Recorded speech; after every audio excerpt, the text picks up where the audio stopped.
والصلاة والسلام على سید الانبیاء والمرسلین وعلى آلہ واصحابہ اجمعین۔ انشاءاللہ العزیز آج سے طہارت کے مسائل از روئے قرآن و حدیث فضائل پہ بھی بات ہوگی اور انشاءاللہ مسائل پہ احکام پہ بھی بات ہوگی۔ اور آج میں نے جو آیہ کریمہ نکالی ہے یہ پارہ نمبر 6 سورہ مائدہ کی آیہ کریمہ نمبر 6 ہے، پارہ بھی 6 اور سورت کی آیہ کریمہ نمبر بھی 6 ہی ہے۔ اور یہ یاد رکھیں یہ آیہ کریمہ وہ ہے، میں نے حوالہ بھی آپ کو بتا دیا، پارہ نمبر بھی 6 سورہ مائدہ کی آیہ کریمہ نمبر بھی 6، یہ پورے قرآن مجید میں طہارت کے مسائل کے حوالہ سے پورے قرآن مجید میں سب سے جامع آیہ کریمہ ہے۔ اور یہ کیا ہے؟ سب سے جامع۔ سب سے جامع آیہ کریمہ کا مطلب یہ ہوتا ہے کہ کوئی بھی کسی مسئلے کو آپ اگر تلاش کرنا چاہتے ہیں تو ایک نہ ایک آیہ کریمہ جو ہوگی وہ سب سے جامع ہوگی۔ دائیں بائیں جانے کے علاوہ آپ ڈائریکٹ اسی آیہ کریمہ پہ جائیں، تفاسیر تلاش کریں گے، کثیر احادیث مل جائیں گی، آپ کو اس موضوع پہ بہت زیادہ مواد مل جائے گا۔ تو یہ پورے قرآن مجید میں جو آیہ کریمہ آج ہم تلاوت کریں گے اس میں اختصار کے ساتھ ساری چیزیں آ جاتی ہیں، پھر تفصیل کے ساتھ انشاءاللہ ہم وہ ایسا ایک ایک پہ بات کرتے رہیں گے۔ اس میں وضو بھی آ جائے گا، غسل بھی آ جائے گا، اور اس میں استنجا بھی آ جائے گا، اور اس میں وہ غسل بھی آ جائے گا، اور اس میں تیمم بھی آ جائے گا۔ یہ ساری چیزیں اختصار کے ساتھ اللہ رب العالمین نے اس آیہ کریمہ میں بیان کر دی ہیں۔ آج ہم اختصار کے ساتھ فضائل پہ بات کریں گے، پھر ان میں سے ہر ایک چیز پہ، وضو پہ الگ، غسل پہ الگ، اس پہ استنجے پہ الگ بات کریں گے، اور غسل پہ الگ بات کریں گے، تیمم پہ الگ بات کریں گے انشاءاللہ العزیز۔ اللہ رب العالمین جل جلالہ ارشاد فرماتے ہیں کہ یا ایھا الذین آمنو، اے ایمان والو، اذا قمتم الی الصلاۃ، جب تم نماز کے ارادے کے لیے کھڑے ہونے لگو۔ بندہ گھر سے نکلتا ہے نماز کا ارادے کے لیے، جب بندہ ارادہ کرتا ہے تو رب ذوالجلال ارشاد فرماتے ہیں فاغسلوا وجوہکم، اپنے چہروں کو دھو لیا کرو۔ بولیے کیا کر لیا کرو؟ اپنے چہروں کو۔ یہاں فرائض کی بات کی گئی ہے، اور احادیث ہم جب پڑھتے ہیں تو وہاں فرائض یعنی وضو کے فرائض کے ساتھ ساتھ وضو کی سنن اور مستحبات بھی ہمیں مل جاتے ہیں۔ قرآن مجید میں صرف فرائض پہ بات ہے۔ اللہ رب العالمین فرماتے ہیں فاغسلوا وجوہکم، اپنے چہروں کو دھو لو، وایدیکم الی المرافق، اور اپنے ہاتھوں کو دھو لو کونیوں سمیت۔ پہلا فرض کیا ہے جی؟ چہرے کو دھونا۔ دوسرا فرض کیا ہے؟ کونیوں سمیت اپنے دونوں بازوں کو بھی دھو لو۔ وامسحوا برؤوسکم، اور اپنے چہروں کا، اپنے سروں کا مسح کرو۔ اپنے سروں کا بولیے کیا کرنا ہے جی؟ مسح۔ یہ تیسرا فرض ہے۔ وَأَرْجُلَكُمْ إِلَى الْكَعْبَيْنِ، اور ٹخنوں سمیت پاؤں دھو لو۔ یہ 4 فرائض اللہ رب العالمین نے گنوائے ہیں۔ یہ 4 فرائض وہ ہیں، ان میں سے اگر ایک فرض میں بھی کمی بیشی رہ جائے تو وضو مکمل نہیں ہوتا۔ میں پچھلے دنوں میں نے عرض کیا تھا الصلاۃ مفتاح الجنہ، نماز جنت کی چابی ہے، اور طہارت یہ نماز کی چابی ہے، یہ نماز کی کنجی ہے۔ جس طرح دخول جنت کے لیے، جنت کے داخلے کے لیے، جنت میں جانے کے لیے نماز ضروری ہے، اس طرح نماز کے لیے طہارت ضروری ہے۔ بولیے کیا جی؟ نماز کے لیے طہارت۔ یہ 4 فرائض اللہ رب العالمین نے گنائے ہیں۔ فرمایا جب تم نماز کے ارادے کے لیے کھڑے ہو تو سب سے پہلے کیا کر لیا کرو؟ چہرے کو دھو لیا کرو۔ پھر فرمایا کونیوں سمیت ہاتھوں کو دھو لیا کرو۔ پھر فرمایا سر کا مسح کر لیا کرو۔ پھر فرمایا ٹخنوں سمیت پاؤں دھو لو۔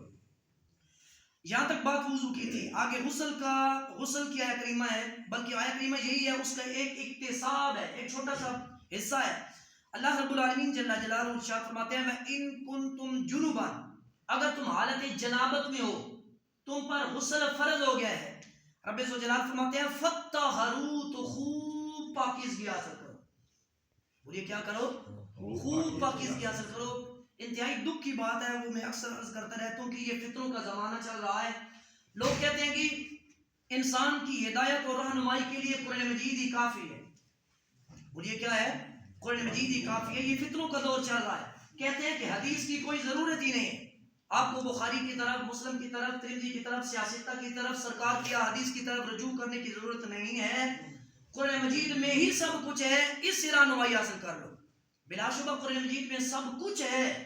لا اصغر ولا اکبر الا فی کتاب مبین، لا رب ولا یابس الا فی کتاب مبین۔ قرآن مجید کے لفظ ہے کہ ہر چھوٹی اور بڑی چیز کا ذکر قرآن مجید میں موجود ہے، ہر خشک اور تر چیز کا قرآن مجید میں ذکر موجود ہے۔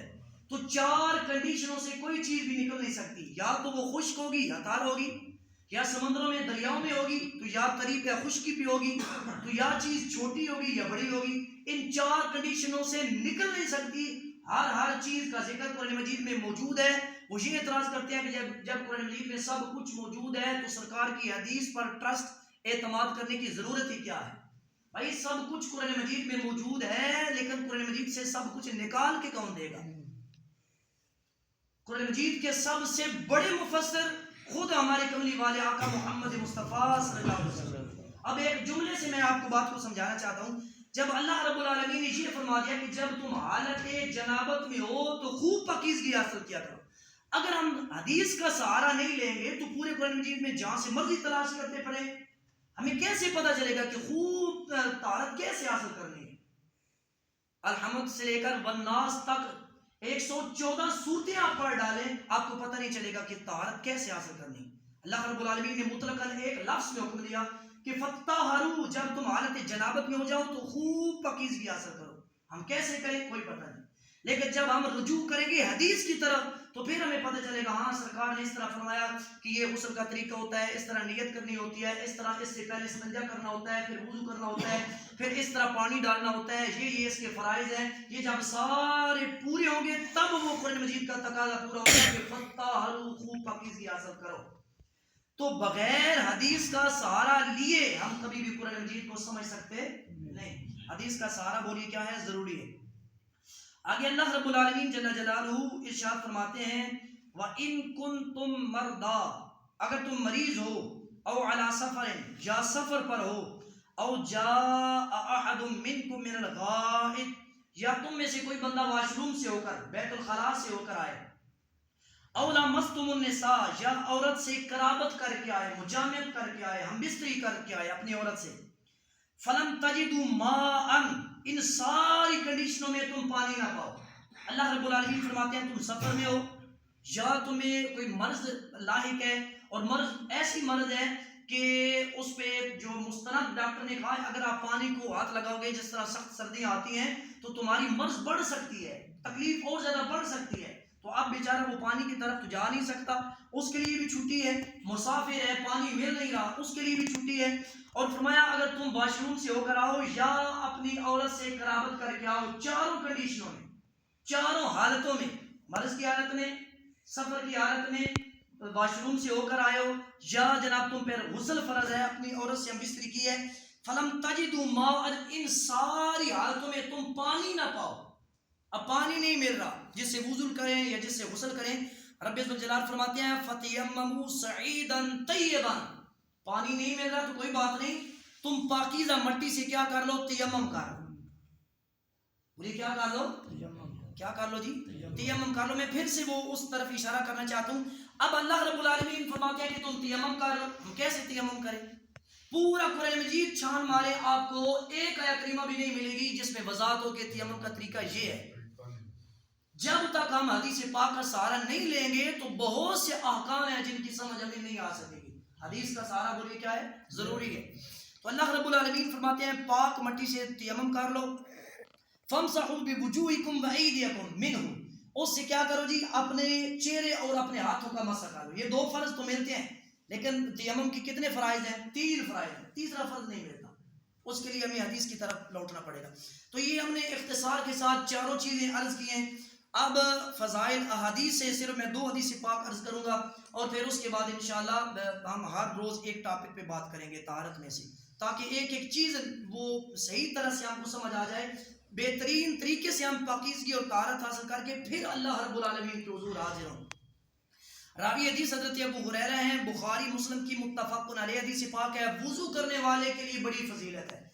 ان ابی ہریرہ قال انی سمعت النبی صلی اللہ تعالی علیہ وآلہ وسلم، حضرت ابو ہریرہ پاک رضی اللہ تعالی عنہ فرماتے ہیں میں نے کملی والے آقا حضور حضرت محمد مصطفیٰ احمد مجتبی صلی اللہ تعالی علیہ وسلم کو فرماتے ہوئے سنا، یقول، میرے کملی والے آقا نے ارشاد فرمایا، ان امتی یدعون یوم القیامت غرا محجلین من آثار الوضوء فمن استطاع منکم ان یطیل غرتہ فلیفعل۔ میرے کملی والے آقا فرماتے ہیں قیامت والے دن میرے امتیوں کے اعضائے وضو کی وجہ سے چمک رہے ہوں گے. یہ جو چہرے دھوتے ہیں، یہ جو ہاتھ دھوتے ہیں، یہ جو سر کا مسح کرتے ہیں، یہ جو ٹخنوں سمیت پاؤں دھوتے ہیں، تو دور سے پتہ چل جائے گا اعضائے وضو چمک رہے ہوں گے. اور ایک حدیث پاک کے لفظ ہے، ایک صحابی نے عرض کی یا رسول اللہ قیامت والے دن تو 1,24,000 انبیاء و مرسلین کی امتیں ہوں گی، تو آپ اپنی امت کو کیسے پہچانیں گے؟ تو میرے کملی والے آقا صلی اللہ علیہ وسلم نے فرمایا تم مجھے یہ بتاؤ، ایک بندے کے بہت سے گھوڑے ہوں اور ان میں سے کچھ گھوڑے، چند گھوڑے ایسے ہوں جو سفید اور سیاہ رنگ کے ہوں، باقی سارے کے سارے سیاہ ہوں، اور چند ان میں سے ایسے ہوں جو 2 رنگ کے ہوں، سفید اور سیاہ ہوں. تو مجھے یہ بتاؤ وہ سفید اپنے گھوڑوں کو سیاہ گھوڑوں میں پہچان لے گا یا نہیں پہچان لے گا؟ عرض کی یا رسول اللہ وہ تو فوراً پہچان لے گا کہ یہ سفید میرے ہیں. فرمایا یہی ہے قیامت والے دن بہت سی امتیں ہوں گی لیکن میری امتیوں کے اعضائے وضو کی برکت سے چمک رہے ہوں گے اور میں بالکل آسانی سے ان کو پہچان لوں گا. تو حدیث پاک کے لفظ ہیں، میرے کملی والے آقا فرماتے ہیں اعضائے وضو چمک رہے ہوں گے اور اعضائے وضو کی چمک کے متعلق فرشتے ان کو کہیں گے اے چمکتے ہوئے چہرے والو اور چمکتی ہوئی ٹانگوں والو، یعنی خوبصورت چہرے والو، ان کو یہی کہہ کے بلایا جائے گا، چمکتے ہوئے چہرے والو، خوبصورت چہرے والو. پھر میرے کملی والے آقا نے فرمایا فمن استطاع منکم ان یطیل غرتہ فلیفعل، پس تم میں سے جو جتنی چمک اپنی بڑھانا چاہتا ہے وہ اپنی چمک بڑھا لے. جتنی چمک بولیے کیا کرنا چاہتا ہے؟ بڑھانا چاہتا ہے. وہ کیا مطلب یہ کہ جتنا زیادہ وضو کریں گے قیامت والے دن اتنے اعضائے وضو زیادہ چمک رہے ہوں گے. اور کتنے بڑے یہ فخر کی بات اور سعادت والی بات ہے. حضرت عمر بن ابسہ السلمی رضی اللہ تعالیٰ عنہ، آپ سے مروی سے پاک ہے، مسلم شریف کی حدیث سے پاک ہے، امام بہقی نے سنن الکبریٰ میں نقل کیا. قالا وہ فرماتے ہیں فقلت یا نبی اللہ فالوضوء حدثنی عنہ. یا حضرت عمر بن ابسہ سلمی، یہ صحابی رسول ہے، عمر بن ابسہ سلمی، یہ فرماتے ہیں کہ میں نے کملی والے آقا حضور حضرت محمد مصطفیٰ صلی اللہ تعالیٰ علیہ وسلم سے عرض کی یا رسول اللہ مجھے وضو کے بارے تم میں بتائیں، وضو کیا ہوتا ہے، اس کی حقیقت کے بارے میں مجھے بتائیں. تو میرے کملی والے آقا صلی اللہ تعالی علیہ وسلم جواب دیتے ہیں قالا ما منکم رجل یقرب وضوءہ، فرمایا جو تم میں سے ثواب کی نیت سے وضو کرے گا، بری کیا کرے گا؟ ثواب کی نیت سے وضو کرے گا. فیتمدمد، وہ کولی کرے، ویستنشق، اور وہ ناک میں پانی ڈالے، فینتصر، اور وہ ناک کو خوب کیا کرے؟ جھاڑے، ناک کی کیا کرے؟ صفائی کرے. اور ایک حدیث پاک کے لفظ سے میرے کملی والے آقا فرماتے ہیں ناک کی خوب صفائی کیا کرو کیونکہ رات کو شیطان اس میں بسیرا کرتا ہے، وہ اس میں آ کے ٹھہرتا ہے. تو خوب صبح جب اٹھو وضو کرو تو خوب ناک کو جھاڑا کرو، صفائی کیا کرو. جب وہ یہ کولی کرتا ہے، ناک میں پانی ڈالتا ہے، ناک کو جھاڑتا ہے، میرے کملی والے آقا نے فرمایا الا خرت خطایا وجهه وفيه وخشاشمه، فرمایا اس کے منہ کے گناہ، اس کے نتنوں کے گناہ، وہ سارے کے سارے پانی کے ساتھ ہی جڑ جاتے ہیں. آگے حدیث پاک کے لفظ ہیں ثم اذا غسل وجهه كما امره الله الا خرت خطايا وجهه من اطراف لحيته مع الماء. پھر فرمایا میرے کملی والے آقا فرماتے ہیں پھر اس کے بعد وہ جب چہرہ دھوتا ہے اس طرح چہرہ دھوتا ہے جس طرح اللہ رب العالمین نے حکم دیا. فاغسلوا وجوهكم، ابھی ہم نے قرآن مجید کے وہ لفظ پڑھے ہیں کہ اپنے چہروں کو دھو، اس طرح وہ چہرہ دھوتا ہے جس طرح اللہ رب العالمین نے حکم دیا. فرمایا چہرہ دھونے کے ساتھ اس کے داڑھی کے اطراف کے سارے بال، سارے کے سارے وہ گناہ جو ہیں وہ پانی کے ساتھ جھڑ جاتے ہیں. چہرے کے بھی سارے گناہ کیا ہوتے ہیں؟ جھڑ جاتے ہیں. ثم یغسل یدیہ الی المرفقین الا خرت خطایا یدیہ من اناملہ مع الماء. پھر جب وہ دونوں ہاتھوں کو دھوتا ہے تو میرے کملی والے آقا فرماتے ہیں پانی کے ساتھ ساتھ اس کے دونوں ہاتھوں کے گناہ جھڑ جاتے ہیں، یہاں تک کہ ناخنوں کے نیچے سے بھی گناہ جھڑ جاتے ہیں. ثم يمسح رأسه الا خرت خطايا رأسه من اطراف شعره مع الماء. پھر جب وہ سر کا مسح کرتا ہے تو سر کے مسح کرنے کے ساتھ بھی پانی جب لگتا ہے تو اس کے سارے سر کے گناہ بھی جڑ جاتے ہیں. ثم يغسل قدميه الى الكعبين الا خرت خطايا رجليه من انامله مع الماء. پھر جب وہ دونوں پاؤں کو دھوتا ہے تو دونوں پاؤں کو دھونے کے ساتھ بھی اس کے پاؤں کے گناہ، یہاں تک کہ پاؤں کی جو ہے ناخن ان کے نیچے سے بھی سارے کے سارے گناہ جڑ جاتے ہیں. اب وضو ہو گیا مکمل. وضو کرتے کرتے اس کا سارے منہ کے گناہ جھڑ گئے، ناک کے گناہ جھڑ گئے، چہرے کے گناہ جھڑ گئے، ہاتھوں کے گناہ جھڑ گئے، سر کے گناہ جھڑ گئے. وضو کرنے کے بعد فَإِنْ هُوَ قَامَ، اور وہ کھڑا ہو جاتا ہے، مسجد میں آ جاتا ہے، کھڑا ہو جاتا ہے. فَصَلَّى، نماز پڑھتا ہے. فَحَمِدَ اللَّهَ وَأَثْنَى عَلَيْهِ، اللہ تعالیٰ کی تعریف کرتا ہے اور اللہ رب العالمین کی حمد و ثنا بیان کرتا ہے. وَمَجَّدَهُ بِالَّذِي هُوَ لَهُ أَهْلٌ، اور اللہ رب العالمین کی اس طرح پاکی بیان کرتا ہے جس کے وہ لائق ہے. اللہ رب العالمین کی پاکی بیان کرتا ہے. وَفَرَّغَ قَلْبُهُ لِلَّهِ، اور دل کو بالکل فارغ کر کے، نہ گھر کا خیال، نہ کاروبار کا خیال، نہ ادھر ادھر دائیں بائیں کے خیال سے بالکل فارغ ہو کے ہمدن گوش ہو کہ وہ اللہ رب العالمین کی بارگاہ میں کھڑا ہو کر 2 رکعتیں پڑھتا ہے. فرمایا الا انصرف من خطیئتی کا خطیئتی یوم ولدتہ امہ، فرمایا 2 نفل ادا کر لینے کے بعد اس کے سارے وجود سے یوں اس کی خطائیں جھڑ جائیں گی، سارا وجود یوں پاک ہو جاتا ہے جیسے اس بندے کو اس کی ماں نے پہلے دن پیدا کیا تھا. دیکھیں کتنی بڑی یہ سعادت ہے، کتنی بڑی. اب بچہ پیدا ہوتا ہے تو وہ صغیرت سے بھی پاک ہے، کبیرہ سے بھی پاک ہے، اس کے پاس ایک گناہ ہی نہیں ہے. تو اسی طرح جب بندہ مومن بہترین کر کے وضو کرتا ہے اور مسجد میں آتا ہے، ہم تن گوش ہو کے ساری توجہ اپنے کریم پروردگار عالم کی طرف پڑھ کے کر کے 2 نفل صرف پڑھتا ہے تو گناہوں سے اس طرح پاک ہو جاتا ہے جس طرح اس کی ماں نے پہلے دن پیدا کیا تھا. تو دعا ہے کریم پروردگار عالم کے حضور کو ہمیں خوب طہارت اور پاکیزگی کا اہتمام کرنے کی اور پھر بعد میں عبادات بجا لانے کی توفیق عطا فرمائے.